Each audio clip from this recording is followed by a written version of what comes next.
Here's your wrestling news for October 23rd, 2022, and we're kicking off today with CM Punk, whose days with AEW seem to be coming to an end, as the company does not plan on bringing him back. There have been talks that AEW is planning to buy out Punk's contract and release him, though fear he will join WWE, and there's now an update on the situation. According to Fightful Select, the locker room is vehemently anti-CM Punk right now, but could be willing to work with him again under the right circumstances. It's noted that Punk will have to make significant amends if he hopes to be welcomed back into the locker room, and his comments at All Out and the Backstage fight have infuriated the roster. During his now infamous rant, Punk bashed Hangman Adam Page, saying he's done nothing in wrestling, which those on the roster took as an insult to AEW, given how Page has been one of the company's big stars.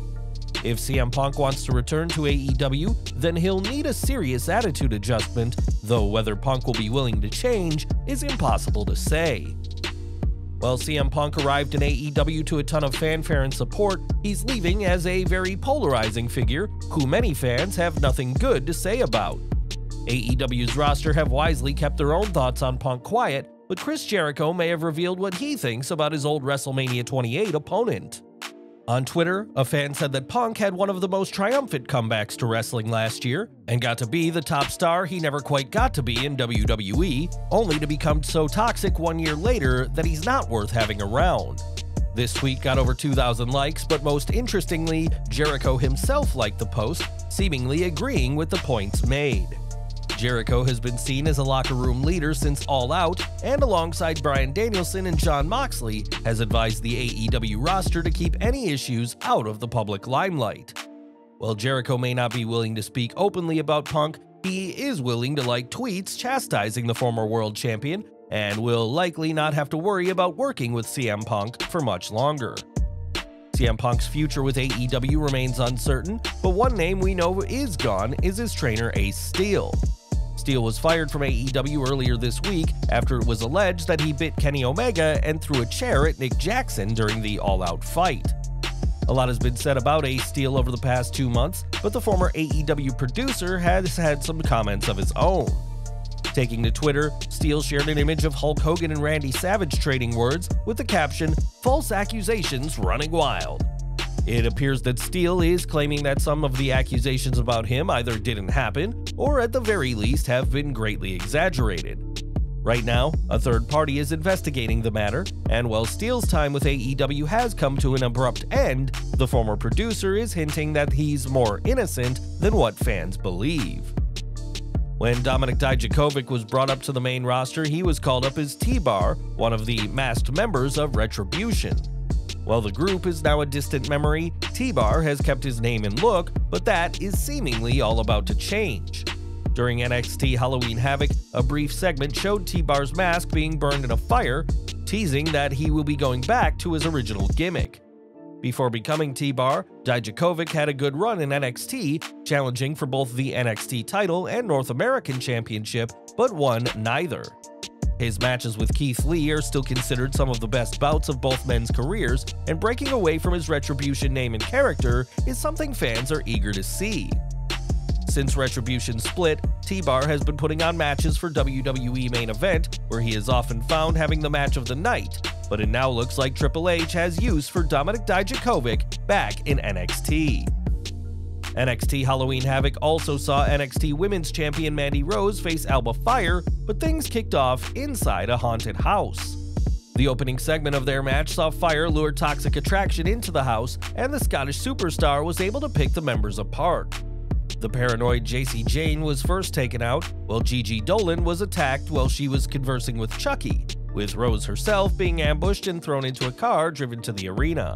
On Twitter, fans expressed their delight in the segment and the excitement that WWE could possibly bring back the concept of cinematic matches.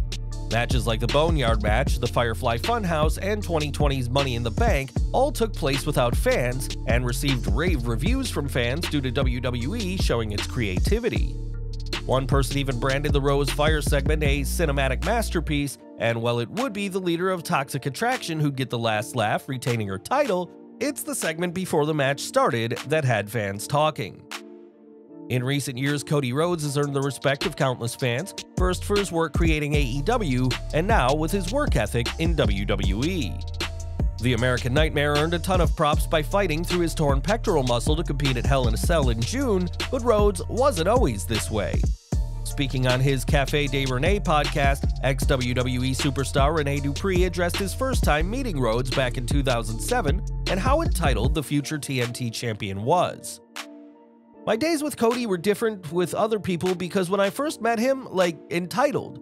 100% right. He got hired, no experience, no nothing. He was 21, he was trying to be an actor in Hollywood." Clearly, Rhodes had been humbled in the 15 years since then, and is now one of the most professional men you'll meet in wrestling, but that wasn't always the case. One name who worked with Rhodes in AEW is MJF, who seems poised to become the promotion's next top star. MJF has been on a roll since returning to programming it All Out, and could easily be the next AEW World Champion. While speaking on his drive-thru podcast, though, Jim Cornette said he's concerned for MJF and the possibility that Tony Khan will screw up one of the best things currently in wrestling. "I'm feeling trepidatious because if it's just MJF doing things, I'm fine, but if Tony or any of his stooges start meddling in this, I'm afraid for what might happen."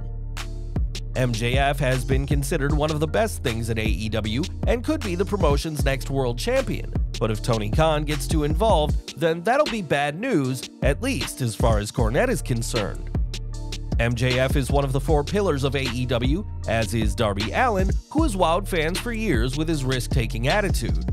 Between his face paint, alternative lifestyle, and in-ring work, Allin has been compared to Jeff Hardy and faced Hardy in May this year in an Anything Goes match. Perhaps the most iconic spot of the match was when Allin jumped off a ladder in the ring, only to land on Jeff outside the ring, sending them both into a sea of steel chairs. Speaking on the sessions this week, Allin recalled the match and said that the first time he got on the ladder, he knew he was going to end up in the hospital, adding that he was sure he was going to meet his doom. Thankfully for Allin, he didn't meet his doom, and instead said the spot was incredibly safe, whispering in Jeff's ear at the time that the spot was so fun. While Jeff would get the win in one of his most recent matches before his DUI suspension, it was Allin who stole the show and somehow found jumping off a ladder onto 10 chairs to be incredibly safe. Back to NXT Halloween Havoc, as the odds were against Bron Breakker going into last night's huge triple threat. In the main event, Breakker defended against both Ilya Dragunov and JD McDonough in a highly physical match. It was during the closing moments of the match that McDonough would attempt to use a steel chair utilizing the triple threat's no disqualification rule, only to be hit with an uppercut from Dragunov. A spear by Breakker on Dragunov is what it took for Bron to retain his NXT championship, which he has held since April of this year. Both JD McDonough and Ilya Dragunov put up a hell of a fight, but they both fell to Bron Breakker, which begs the question, who exactly can topple the reigning NXT champion? And we're ending today with Smackdown, as this week's show saw the build to Crown Jewel continue, but saw an extra match after the show. In a Money in the Bank 2022 rematch, SmackDown Women's Champion Ronda Rousey faced Natalya, and once again, it was Rousey who got the win.